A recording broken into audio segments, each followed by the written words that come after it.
নমস্কাৰ আপোনালোক সকলোকে পুনৰবাৰ টিকে মাইণ্ডৰ অন্য এটা ৰাতিপুৱাৰ ধামাকাদাৰ খবৰলৈ স্বাগতম জনাইছো। অন্য দিনৰ দৰে আজিও আপোনালোকৰ বাবে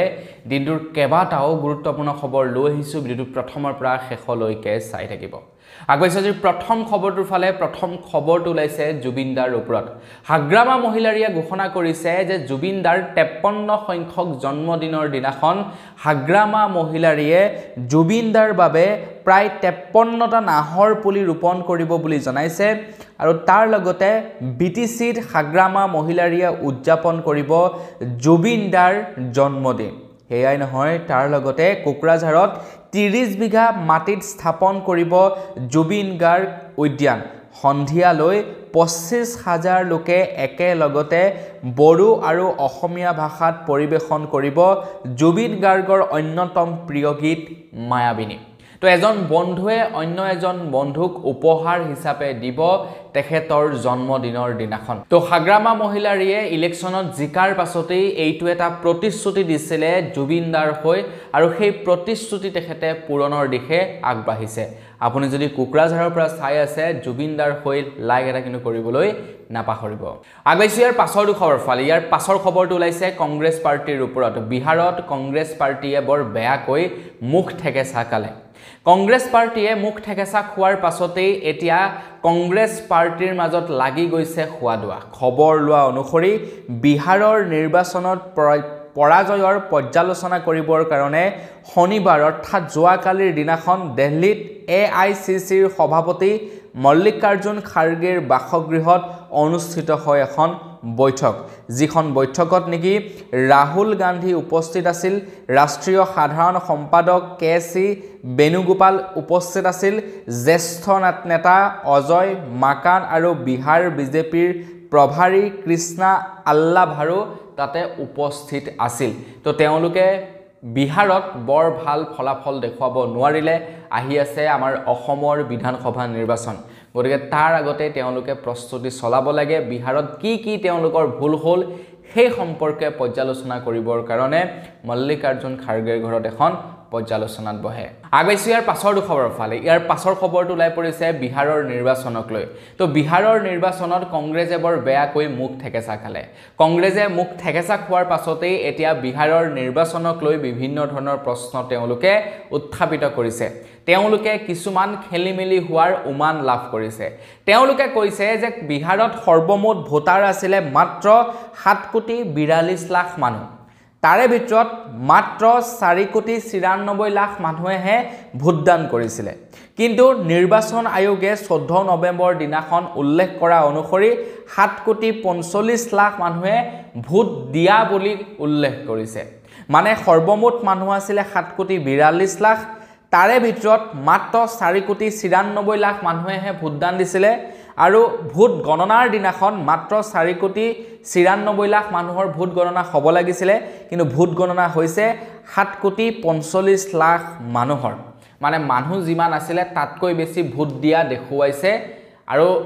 যি নেকি ভোট দিয়া মানুহৰ সংখ্যা আছিলে তাতকৈ বহুত বেছি হৈ গৈছে। এয়া মই কোৱা নাই, এয়া অসম প্ৰদেশ কংগ্ৰেছৰ তৰফৰ পৰা কৈছে। তো তেওঁলোকে এইটো এটা প্ৰশ্ন উত্থাপিত হৈছে যে ইমান এটা বৃহৎ গেপ কেনেকৈ হ'বলৈ পালে। আৰু এই ইনফৰমেশ্যনসমূহ ইলেকশ্যন কমিশ্যন ডিপাৰ্টমেণ্টৰ অফিচিয়েল টুইটাৰত শ্বেয়াৰ কৰা বুলিও তেওঁলোকে উল্লেখ কৰিছে। তো আপোনালোকে যদি চেক কৰিব বিচাৰে আপোনালোকে ইলেকশ্যন কমিশ্যন ডিপাৰ্টমেণ্টৰ অফিচিয়েল পৰ্টেলত গৈ চেক কৰিব পাৰে যে প্ৰকৃততে বিহাৰত কিমান মানুহ আছিলে, কিমান মানুহে ভোট দিছিলে আৰু কিমান মানুহৰ ভোট গণনা হৈছে। সেই তথ্যবিলাক আপোনালোকে ইলেকশ্যন কমিশ্যন ডিপাৰ্টমেণ্টৰ অফিচিয়েল টুইটাৰ হেণ্ডেলত চাবগে পাৰে। আগবাইছো ইয়াৰ পাছৰটো খবৰৰ ফালে। বিহাৰত নিৰ্বাচনীৰ ফলাফল ঘোষণা কৰাৰ পাছতেই খবৰ ওলাই পৰিছে বিহাৰত বিজেপি আৰু কংগ্ৰেছৰ মাজত হোৱা-দোৱা লাগে।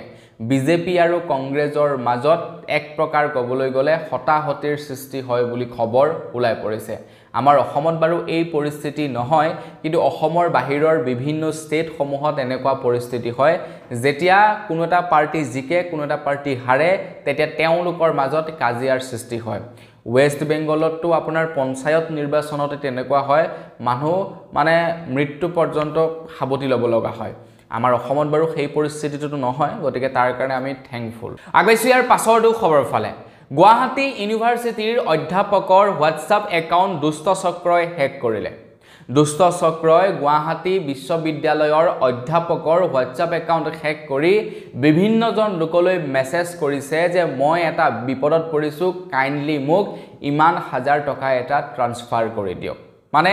চাওকচোন বাৰু স্কেমাৰবিলাকে ক'ত ক'ত স্কেমৰ কথা ভাবি থাকে প্ৰথমে কোনো এজন ব্যক্তিৰ হোৱাটছআপ একাউণ্টটো হেক কৰিছে হেক কৰাৰ পাছত তেখেতৰ কন্টেক্ট লিষ্টত যিমানবিলাক মানুহ আছে তেওঁলোকলৈ মেছেজ কৰিছে যে মই এটা বিৰাট ডাঙৰ বিপদত পৰিছোঁ মোক ইমান টকাৰ এটা হেল্প কৰক তো এইটো এটা বৃহৎ স্কেম বৰ্তমান আৰম্ভ হৈছে আপোনালোকৰ লগতো কেতিয়াবা হ'ব পাৰে আপোনাকো যদি কোনোবা আপোনাৰ বন্ধুৱে মেছেজ কৰে যে মই বিপদত পৰিছোঁ মোক প্লিজ 1000 টকা এটা ট্ৰান্সফাৰ কৰি দিয়া তো আপুনি পইচাটো পঠোৱাৰ আগত এবাৰ কনফাৰ্ম কৰি ল'ব বন্ধুজনলৈ ফোন কৰি যে তই সঁচাকৈ মোলৈ মেছেজটো পঠাইছনে 1000 টকাটো লাগে বুলি যদি বন্ধুৱে কয় যে হয় মই মেছেজটো পঠাইছোঁ তেতিয়াহে আপোনালোকে পইচা দিব আদাৰৱাইজ আপোনালোকে পইচা কিন্তু নিদিব দেখিছেই নহয় গুৱাহাটী বিশ্ববিদ্যালয়ৰ অধ্যাপকৰ হোৱাটছআপ একাউণ্ট হেক কৰি বিভিন্ন লোকলৈ এনেকৈ মেছেজ পঠাই আছে আগবাইছো ইয়াৰ পাছৰ খবৰ ফালে ইয়াৰ পাছৰ খবৰটো ওলাই পৰিছে বিকাশ অসমৰ ওপৰত বিকাশ অসমক পুনৰবাৰ এৰেষ্ট কৰিলে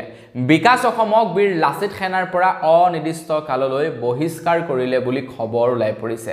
অকল সেইয়াই নহয় তাৰ লগতে বিকাশ অসমৰ লগতে প্ৰায় 54 জন লোকক গ্ৰেফতাৰ ইতিমধ্যে কৰা হৈছে বুলি খবৰ ওলাই পৰিছে তাৰ পাছতে আকৌ বীৰ লাচিত সেনাৰ কেন্দ্ৰীয় সমিতিৰ তৰফৰ পৰা জনাইছে যে বীৰ লাচিত সেনাই ৰাজনীতিৰ উদ্ধত গৈ কাম-কাজ কৰি আছে আমাৰ নেতা হিমন্ত বিশ্ব শৰ্মা গৌৰৱ গগৈ নহয় বৰ্তমান সময়ত বীৰ লাচিত সেনাৰ কেন্দ্ৰীয় সমিতিয়ে যিবিলাক নেকি সৰু সৰু সমিতি আছে মানে ডিস্ট্ৰিক্ট সমিতি আছে সেইবিলাক ভংগ কৰিছে আৰু নতুনকৈ সমিতি গঠন কৰিছে সব জায়গাত নহয় কিছু কিছু জায়গাত কাৰণ প্ৰায়বিলাক জায়গাত এতিয়া তেওঁলোকৰ মানে সংগঠনৰ পৰা বহু লোকক বহিষ্কাৰ কৰি দিছে আৰু এইবাৰ তেওঁলোকে ওপেনলি সাপোৰ্ট কৰিছে হিমন্ত বিশ্ব শৰ্মা দেৱক আগবাইছো ইয়াৰ পাছৰটো খবৰ ফালে আজি পলিটিক্যাল নিউজ কেবাটাও হৈছে আপোনালোকে বাৰু চাই বেয়া পাইছে নেকি বৰ হৈছে নেকি কমেন্ট সেকশনত জনাবচোন বেয়া নাপাব আজি পলিটিক্যাল নিউজ কেবাটাও ওলাইছিলে সেইভাবে আপোনালোকক জনাইছো যেতিয়া কোনো এজন সৰ্বসাধাৰণ ব্যক্তিয়ে 1000 টকা এটা ঘুষ লয় আৰু সেই 1000 টকাটো ঘুষ লোৱাত যদি ধৰা পৰে তেখেতক চাকৰিৰ পৰা নিলম্বন কৰে আপুনি যদি কিবা সাৰ্ভিস কৰি আছে আপুনি যদি সেই সাৰ্ভিসৰ বাবদ এটকা এটাও বেছিকৈ লয় প্ৰাপ্য মাননিতকৈ তেতিয়া আপোনাৰ ওপৰত নিউজ বাজে তেতিয়া আপোনাৰ ওপৰত তদন্ত হয় আপোনাক চাকৰিৰ পৰা বৰখাস্ত কৰে কিন্তু ঠিক একেই সময়ত যদি ৬২,০০০ কোটি টকাৰ কেলেংকাৰী কৰে তেতিয়া বাৰু চৰকাৰে কি কৰিব লাগে তেনেকুৱা ব্যক্তিৰ ওপৰত আপোনালোকে কি ভাবে কমেন্ট সেকশনত জনাওকচোন খবৰ ওলাই পৰিছে বিহাৰৰ পৰা তো বিহাৰত বিজেপিৰ প্ৰাক্তন শক্তি মন্ত্ৰীয়ে এটা অভিযোগ উত্থাপিত কৰিছে যে বিহাৰত আদানিয়ে ৬২,০০০ কোটি টকাৰ কেলেংকাৰী কৰিছে আদানিয়ে বিহাৰত ৬২,০০০ কোটি টকাৰ কেলেংকাৰী কৰিছে যাৰ বাবে নেকি বিজেপিৰ প্ৰাক্তন শক্তি মন্ত্ৰীয়ে CIDৰ তদন্ত বিচাৰিছিলে যে আদানিয়ে ইয়াতে ৬২,০০০ কোটি টকাৰ কেলেংকাৰী কৰিছে চৰকাৰৰ সৈতে মিলি গতিকে ইয়াৰ ওপৰত CIDৰ তদন্ত হ'ব লাগে আৰু এই দাবী উত্থাপন কৰিছিলে বিজেপিৰ প্ৰাক্তন শক্তি মন্ত্ৰীয়ে তো বিহাৰত এতিয়া সৰকাৰ গঠন হল তো বিহাৰত সৰকাৰ গঠন হোৱাৰ পাছতেই বিহাৰৰ সৰকাৰে প্ৰথমটো স্টেপ লৈছে কি যে সেই মন্ত্ৰীজনকে এতিয়া বিজেপি পাৰ্টিৰ পৰা 6 বছৰৰ কাৰণে নিলম্বন কৰিছে তো বন্ধু বান্ধৱীসকল দেখা পাইছে যেতিয়া নেকি 1000 টকাৰ কথা আহে তেতিয়া চাকৰিৰ পৰা নিলম্বন কৰে আৰু যেতিয়া নেকি ৬২,০০০ কোটি টকাৰ হিচাপ আহে তেতিয়া যিজনে সেই হিচাপৰ কথা সোধে তেখেতক চাকৰিৰ পৰা বৰখাস্ত কৰে এয়াই হৈছে পলিটিক্স আগবাইছো ইয়াৰ পাছৰটো খবৰ ফালে ইয়াৰ পাছৰ খবৰটো ওলাইছে PM কিষাণ আঁচনিৰ ওপৰত আপোনালোকে PM কিষাণ আঁচনিৰ ধন পায় নে নাপায় কমেন্ট সেকশনত জনাব আপোনালোকে যদি PM কিষাণ আঁচনিৰ ধন লাভ কৰে 21 নম্বৰ কিস্তিটো 19 নৱেম্বৰ তাৰিখৰ দিনাখন সোমাব বুলি খবৰ ওলাই পৰিছে আপুনি যদি পিএম কিষাণৰ ধন পায় 19 নৱেম্বৰ তাৰিখৰ দিনাখন 21 নম্বৰ কিস্তিটো লাভ কৰিব আগবাইছো ইয়াৰ পাছৰটো খবৰ ফালে আহি আছে আগন্তুক আইপিএল খেল আপোনালোকে এইবাৰ আইপিএল খেল উপভোগ কৰিবলৈ যাবনে নাযাব কমেন্ট সেকশনত জনাব এইবাৰ বলে আমাৰ অসমত 2 পৰা 3খন মেচ হোৱাৰ সম্ভাৱনা আছে যোৱাবাৰটো 2খন মেচ হৈছিলে এইবাৰ 3খন মেচ হোৱাৰ সম্ভাৱনা আছে বুলি জনাইছে বিসিসিআইৰ সচিব দেৱজিৎ শইকীয়াই তেখেতে কৈছে যেহেতু আমাৰ অসমখন হৈছে ৰাজস্থান ৰয়েলছৰ হোম গ্ৰাউণ্ড গতিকে সেইভাবে এইবাৰ আৰু এখন মেচ বৃদ্ধি কৰাৰ কথা আছে বুলি খবৰ ওলাই পৰিছে তাৰ লগতে আকৌ ৰাজস্থান ৰয়েলছৰ যিসকল অনুৰাগী আছে তেওঁলোকৰ কাৰণে এটা দুখৰ খবৰ ওলাই পৰিছে ৰাজস্থান ৰয়েলছৰ প্ৰাক্তন কেপ্টেইন সঞ্জু স্যামসন এতিয়া চেন্নাই সুপাৰ কিংছলৈ যাব বুলি খবৰ ওলাই পৰিছে তো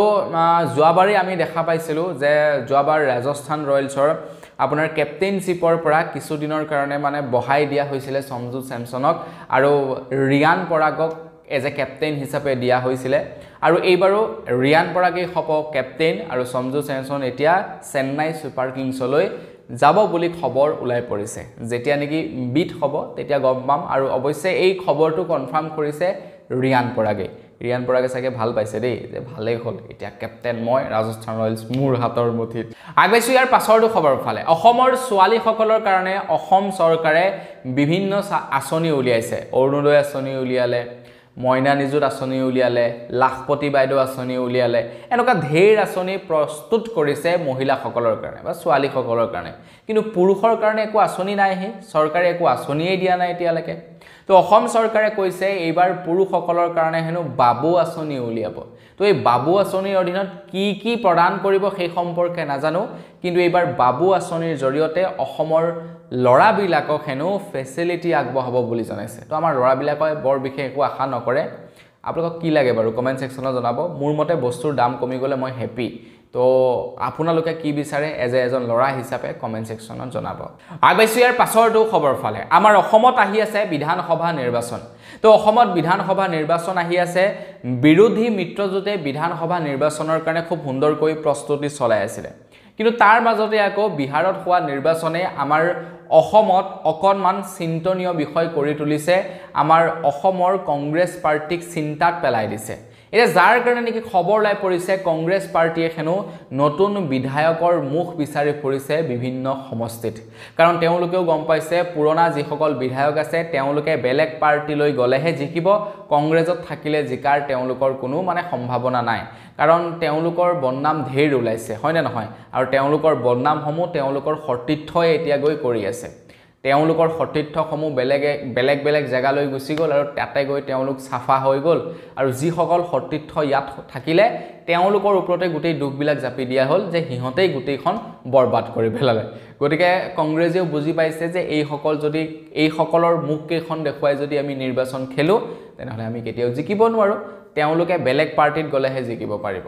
গতিকতে এটা তেওঁলোকে কিছু সমষ্টিত নিজৰ নতুন মুখ বিচাৰি ফুৰিছে আগবাইছো ইয়াৰ পাছৰটো খবৰ ফালে ইয়াৰ পাছৰ খবৰটো ওলাই পৰিছে আইফোন 17ৰ ওপৰত আপুনি বাৰু আইফোন ব্যৱহাৰ কৰে নেকি জনাবচোন আইফোন 17 ব্যৱহাৰ কৰে নেকি কমেন্ট সেকশনত জনাবচোন তো আইফোন 17 লঞ্চ হোৱা বেছি দিন হোৱা নাই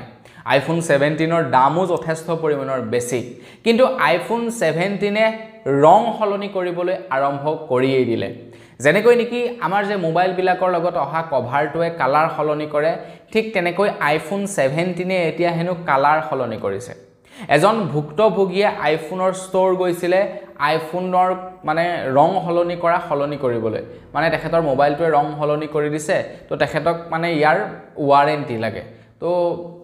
মানে আইফোনৰ ষ্ট'ৰে কৈ দিলে যে আমি কালাৰ হলনি হলে ওয়াৰেন্টি নিদিও যদি ভিতৰৰ কিবা চেঞ্জেছ হয় বা কিবা বেয়া হয় তেতিয়াহে ওয়াৰেন্টি দিও গতিকে আপোনালোকে যদি আইফোন 17 চলাই আছে তো আপোনালোকৰ কালাৰ চেঞ্জ হৈ গৈছে নেকি কমেন্ট সেকশনত জনাব আগবাইছো ইয়াৰ পাছৰ খবৰ ফালে ইয়াৰ পাছৰ খবৰটো ওলাই পৰিছে শ্ৰীভূমিৰ পৰা তো শ্ৰীভূমিৰ এখন ফাষ্ট ফুডৰ দোকানত নিষিদ্ধ কুকিত মাংস উদ্ধাৰ হৈছে মানে কি মন যায় কওকচোন বাৰু এনে কন্ট্ৰভাৰ্চিত সোমাবৰ কাৰণে একচুয়ালি কিছুমান মানুহে এটা বিশেষ গোষ্ঠীক বদনাম কৰি আছে কৰু বুলিয়ে বদনাম কৰি আছে নিজেই নিজৰ বদনাম কৰি আছে হয়নে নহয় আপোনালোকে কমেন্ট সেকশনত জনাওকচোন আগবাইছো ইয়াৰ পাছৰটো খবৰ ফালে বৰ্তমান সময়ত বাৰু এটা বিটকইনৰ প্ৰাইচ কিমান আপোনালোকে জানেনে বিটকইন মানে এইটো এটা ডিজিটেল পইচা এক প্ৰকাৰ ডিজিটেল পইচা য'ত আপোনালোকে ইনভেষ্ট কৰিব পাৰে তো এটা বিটকইনৰ প্ৰাইচ এতিয়া প্ৰায় 80 লাখ নে 90 লাখ মানে প্ৰায় 1 কোটি মান টকা হয় এটা বিটকইনৰ প্ৰাইচ মই ভালকৈ নাজানো বাৰু কিন্তু প্ৰায় 1 কোটি মান হয় এটা বিটকইনৰ প্ৰাইচ তো এটা বিটকইন কিন্তু আজিৰ পৰা প্ৰায় 10 বছৰৰ আগত ইমান টকা নাছিলে এটা বিটকইনৰ দাম কিমান সেই এনেকা মানে 1000 টকাৰ ভিতৰত আছিল আৰু এটা বিটকইনৰ প্ৰাইচ আৰু সেই একেটা বিটকইনে এতিয়া 1 কোটি টকা ওচৰৰ হ'লগে আপোনালোকে যে সেই বিটকইনটো যদি এতিয়া বিক্ৰী কৰিব বিচাৰে 1 কোটি টকা পাব যিটো বিটকইন নেকি আজিৰ পৰা 10-15 বছৰ আগত আপোনালোকে 1000 টকাৰ ওচৰাচৰি ক্ৰয় কৰিছিলে ইমানে চেঞ্জেছ আহি গৈছে ভাবক ইমান কম সময়ৰ ভিতৰত তো এজন যুৱকে 8000টা বিটকইন কিনি ৰাখিছিলে তো যুৱকজনে কি কৰিলে খঙতেই খবা কিনো কৰিম কাকনো বিক্ৰী কৰিম বুলি মানে সখতে সাগে কিনিছিলে কিনাৰ পাছতে খবা কিনো কৰিম বুলি মানে ভাবি জিটো হাৰ্ড ডিস্কত সেই বিটকইনৰ ডিটেইলছ সমূহ ষ্টৰ কৰি ৰাখিছিলে এই হাৰ্ড ডিস্কটোকে পেলাই দিলে এতিয়া যুৱকজন মানে গোটেই হাৰ্ড ডিস্কটো বিচাৰি তহিলং কৰি ফুৰিছে এই হাৰ্ড ডিস্কটোৰ ভিতৰত সোমাই আছে প্ৰায় 7900 কোটি টকা 7900 কোটি টকা সেই হাৰ্ড ডিস্কটোৰ ভিতৰত সোমাই আছে কাৰণ সেই হাৰ্ড ডিস্কটোত আছে প্ৰায় 8000 কোটি টকাৰ মূল্যৰ বিটকইন আৰু বিটকইন এনেকুৱা এটা বস্তু মানে আপোনাৰ পকেটত ভৰাই থব নোৱাৰি হেতু আপোনাৰ মোবাইলত থাকে আৰু যাৰ কাৰণে আপোনালোকক লগইন আইডি পাছৱৰ্ড এইবিলাক দৰকাৰ হয় বিক্ৰী কৰিবৰ কাৰণে তো তেখেতৰ ওচৰত যিবিলাক ডিটেইলছ আছিল সেই ডিটেইলছ সমূহ সেই হাৰ্ড ডিস্কটোত থাকিলে হাৰ্ড ডিস্কটো পেলাই দিলে পেলাই দিয়াৰ কাৰণে এতিয়া বিপদত পৰি আছে গোটেই হাৰ্ড ডিস্ক বিচাৰি পাগল হৈ আছে আগবাইছো ইয়াৰ পাছৰটো খবৰ ফালে সুলভ মূল্যৰ দোকানত এটা স্কেম চলি আছে অৱশ্যে এই স্কেমটো চৰকাৰৰ ফালৰ পৰা হৈছে এনে মাজত কোনোবাই খুমাই কৰিছে নাজানো আৰু তো যোৱাকালি এটা ভিডিঅ' দেখা পালো যাৰ কাৰণে আপোনালোকক সেই সম্পৰ্কে অৱগত কৰিছো অৱশ্যে আপোনালোকৰ একো লোকচান নহয় লোকচান হ'ব কন্ট্ৰলৰ দোকানীসকলৰ তো কন্ট্ৰলৰ দোকানীসকলৰ ওচৰলৈ যেটো চেনিৰ পেকেট আহিছে চেনিৰ পেকেটটোত লিখা আছে যে 30 কেজি চেনি আছে এই পেকেটটোৰ ভিতৰত কিন্তু প্ৰকৃতাৰ্থত সেই চেনিৰ বস্তাটোৰ ভিতৰত আছে মাত্ৰ 28 কেজি হে চেনি মানে আসলতে চাবলৈ গলে আমি যেটো নেকি পেকেট পাও 1 কেজিৰ সেই পেকেটটো আপোনালোকে জুখি চাওকচোন প্ৰকৃততে 1 কেজি আছে নে নিশ্চয় চাগে 1 কেজি নাই তাতো কম আছে অকনমান হলো চাগে কম আছে পেকেটটো জুখি চোৱা নাই কিন্তু বস্তাটো জুখি চাইছে কন্ট্ৰলৰ দোকানীয়ে যত নেকি 28 কেজি 300 গ্ৰাম চেনি আছে কিন্তু লিখা আছে 30 কেজি চেনি আছে বুলি অৰ্থাৎ 30টা পেকেট আছে বুলি জনাইছে তো 30টা পেকেটত যদি আপোনাৰ 2 কেজি চেনি কমে তেনেহলে পাৰ পেকেট কিমান কৈ চেনি কমিব আপোনালোকে ক্যালকুলেশন কৰি এবাৰ ভাবক অৱশ্যে আমাৰে লোকচান খোলা হোৱা হলেহে কন্ট্ৰলৰ দোকানী লোকচান হলতেন লোকচানটো আমাৰে হৈ আছে আগবাইছো একেবাৰে হেখৰটো খবৰ ফালে একেবাৰে হেখৰ খবৰটো লাই পৰিছে মেট্ৰিক পৰীক্ষা দিব লগা ছাত্ৰ ছাত্ৰী সকলৰ বাবে তো মেট্ৰিক পৰীক্ষা দিব লগা ছাত্ৰ ছাত্ৰী সকলৰ বাবে মেট্ৰিকৰ পত্ৰ পূৰণৰ সময়সীমা অকনমান আকৌ বৃদ্ধি কৰি দিছে তো মেট্ৰিকৰ পত্ৰ পূৰণৰ সময়সীমা 20 নৱেম্বৰলৈ বৃদ্ধি কৰি দিছে 17 পৰা 20 নৱেম্বৰ পৰ্যন্ত লাইভ হৈ থাকিব নিৰ্দিষ্ট পোৰ্টেল তো মেট্ৰিক পৰীক্ষাৰ এডমিশন মানে পত্ৰ পূৰণৰ বাবে যেটো নেকি পোৰ্টেল মুকলি কৰা হৈছিল সেই পোৰ্টেলটো 20 তাৰিখলৈকে মুকলি হৈ থাকিব আপোনালোকে পত্ৰ পূৰণ কৰিব পাৰিব আজি আগতে আমাৰ সেই ৰেজিষ্ট্ৰেচন এই বস্তুবিলাক মানে স্কুলৰ পৰা কৰাই দিয়ে কিন্তু আজিকালি অনলাইন মাধ্যমত হয় গতিকে আপোনালোকে অনলাইনত কৰি ল'ব পাৰিব তো বন্ধু বান্ধৱীসকল বস আজি ভিডিও জনাবলগীয়া খবৰ ইমান কেইটাই আছিল আজি কৈছো আপোনালোকক পলিটিক্যাল নিউজ অকনমান বেছি হ'ল তাৰ কাৰণে দুখিত তো আপোনালোকে কেনেকুৱা পালে বাৰু আজি খবৰ কেইটা চাই কমেন্ট সেকশনত জনাব যদি ভাল লাগিলে লাইক এটা কৰি থৈ যাব চেনেল যদি সাবস্ক্ৰাইব কৰা নাই সাবস্ক্ৰাইব কৰি ল'ব পুনৰ লগ পোৱাৰ খালি বিদায় মাগিছো ধন্যবাদ